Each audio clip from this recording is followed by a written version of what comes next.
It's only now that I thought to write this down in case something happened. My name is Bertie Williams, Bert for short, and I am a Sodor steam engine driver. Me and my co-worker Barry Morris are the driver and fireman James Red Engine. Some suspicious people have been reported to be seen trespassing on the island, and have seemed to be inspecting and destroying various sets of buffers. The railway board has announced that the staff must be very careful to report anything strange to the head of the railway, Sir Topham Hatt. James is doing fine and is resting in the shed.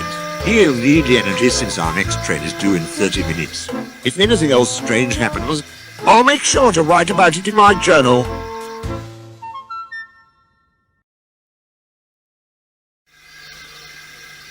We turned James around for the return journey. It was only 20 minutes till departure, so there was time to spare. I stayed in the cab as Barry walked into the station to have a chat with the stationmaster. As we waited, James claimed he saw a helicopter. It looked like one of those military ones, according to him.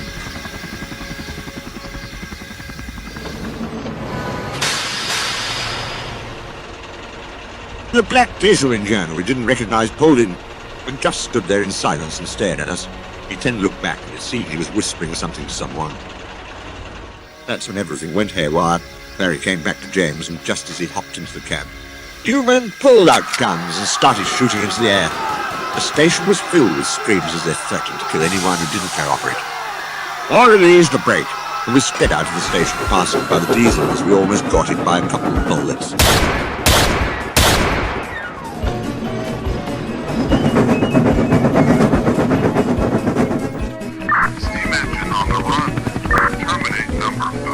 A helicopter flew overhead with someone saying terminate number 5. All three of us were horrified. We charged down the line.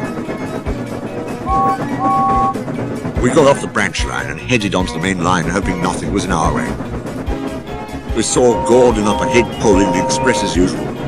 None of us said anything as we rushed by, as our goal was to get away from the helicopter. We suddenly heard a whistle behind us. The dwarf who was pulling his train sped onto the main line behind us. Stephen looked back and his eyes widened at the sight of the helicopter. We soon heard the whooshing of a missile speeding straight towards us, as Barry shoveled in more coal for dear life.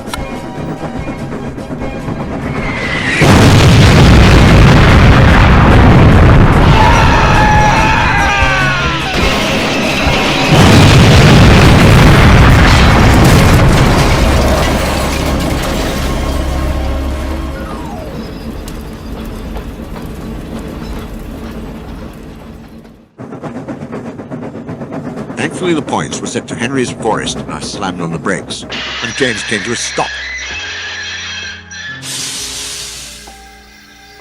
I grabbed my face cloth and wiped my head. Barry took a look at the gauges and saw that James was out of coal and low on water, so thank God that we stopped. Barry and I quickly turned off steam so James wouldn't explode. After a few moments, a helicopter, possibly the same one that had chased us, hovered by. How they didn't notice a bright red engine surrounded by green is beyond me.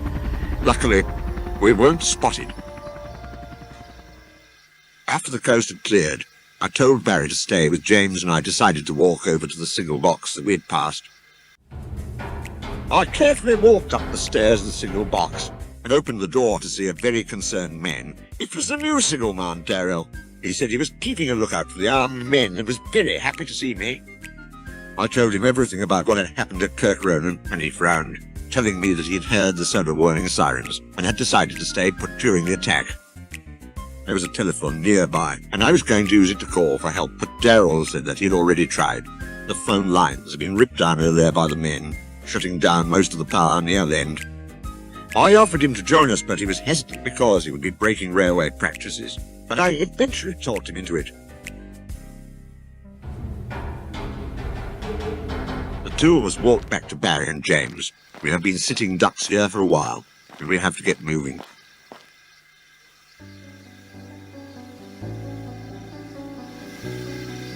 We stayed here for almost an hour, while we waited for James to cool down.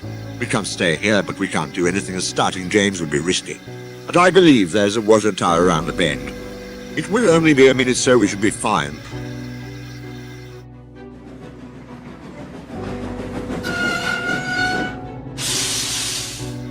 As we pulled up, James slowly filled up with water. We decided to go down to Crosby. It isn't too far, so everything should be okay. Gary made sure that the points were set to the main line, just in case. For all we know, some engines could be travelling around the island to try and find out what happened.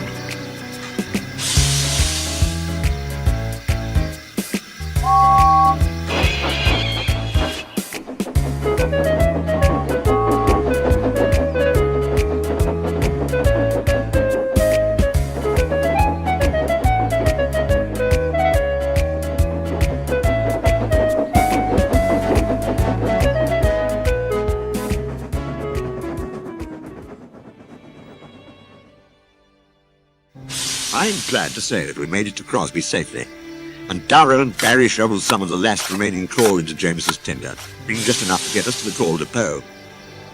I ran into the station to see if there was anybody hiding, if there was any food, or if the stationmaster's office had a working television. Thankfully, when I entered the office, the stationmaster's television was still working. Without a second thought, I turned on the TV, and I listened to a live Sodor news broadcast. These people are known as the S.C.P. Foundation. It is currently unknown what they want, or how many have been affected by this.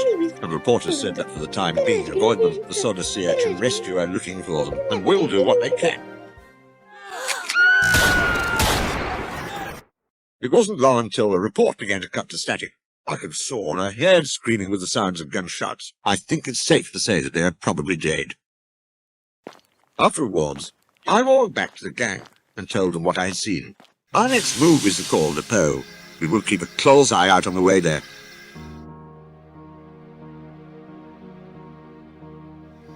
The sun was slowly beginning to set by the time we got there, and there was rolling stock scattered around the yard, either on the rails, in the sidings, or derailed. Some of the trucks had seemed to have been jammed into the turntable well, and some of them had bruises and several cuts on their faces. They didn't seem so troublesome now. None of them said a word, but only stared at us, looking petrified as they must have witnessed something truly awful. We wasted no time, and threw James under the hopper, filling up the rest of his tender with coal. Afterwards, Barry, Darrell, and I went to look for anyone who had survived, when we heard a voice. If you're looking for the armed men, then I'm sorry to say that they already stopped by and took some of our brothers with them. We all soon heard the sounds of a steam engine, getting closer and closer, as a whistle blew behind us. A whistle that all of us recognized. Our faces lit up with excitement as Percy emerged from the shadows. He was shocked to see us, but quickly smiled. Sam and Greg hopped out of his camp and greeted us warmly. It was interrupted by the sounds of faint, angry voices in the distance, and Percy told us to hide as he sprinted back into the shed.